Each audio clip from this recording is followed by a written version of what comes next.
صباح الخير أو مساء الخير بأي وقت تشوفونا فيه.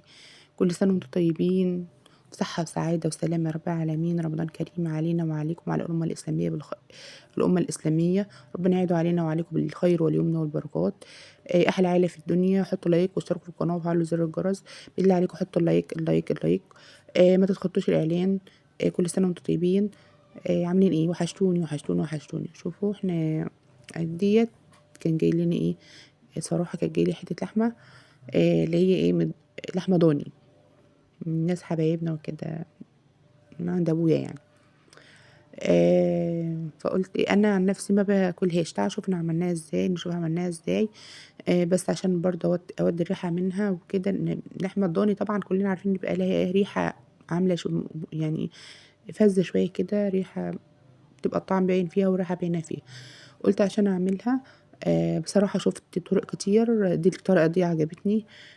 بنجيب اللحمة بتاعتنا على الحتة البيضة. ممكن تحطي اي مادة دهنية، تحطي معلقة زيت، تحطي معلقة سمنة، نص معلقة سمنة كده، اي اللي انت عايزاه. انا محطتش اي حاجة، حطيتها زي ما قلت حلة ناشفة زي قدامكم كده. وتنيت اشوح فيها، انزل منها الدهن اللي بينزل منها الدهن خالص.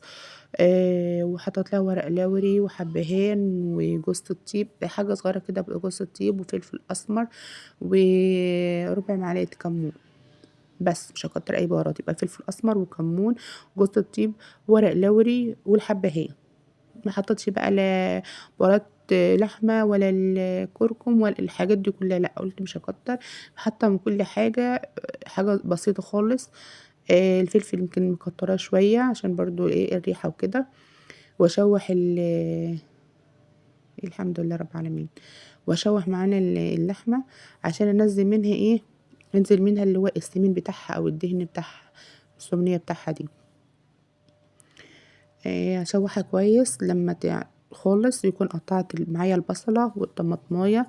عايزه تحطي جزر حطي، عايزه تحطي كوسه حطي، عايزه تحطي بطاطس حطي. ممكن تعمليها كده وتشوحيها شويه، تقوم حطاها في طاجن وحطها في الفرن، تديها شويه كده وتديها ايه وش من فوق، تبقى جميله قوي. انا شوحتها وحشت منها يعني على فكره دي ما نزلتش سمين كتير، حبه صغيرين، بس مش عارفه ما جاتش ليه. وحطيت فلفل اخضر ولو وفلفل احمر.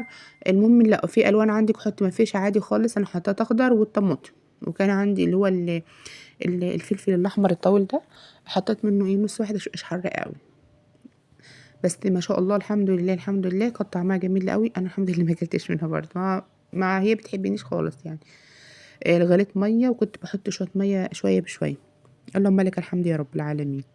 وعملت جنبها طبق بطاطس بقى ونعيش حياتنا بقى. او شويه رز بشعريه، او ممكن تاكلها بعيش تبقى جميله قوي. هي كباب حله يعني شكلها جميل قوي. يا رب الحمد لله.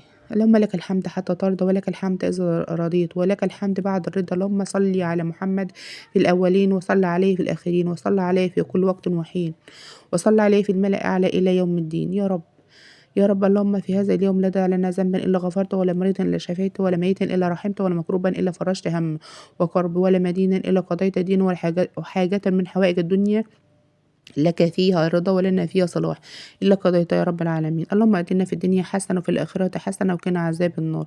اللهم استرنا فوق الأرض وتحت الأرض يوم العرض عليك يا رب. يا رب العالمين. حطوا لايك. دي كانت سفرتنا في يوم من رمضان. والله ما عارفة، كان يوم السابع تقريبا. بطاطس، وعملت جبنة بطماطم ورز بشعرية. حطوا لايك واشتركوا في القناة وفعلوا زر الجرس يحل على في الدنيا.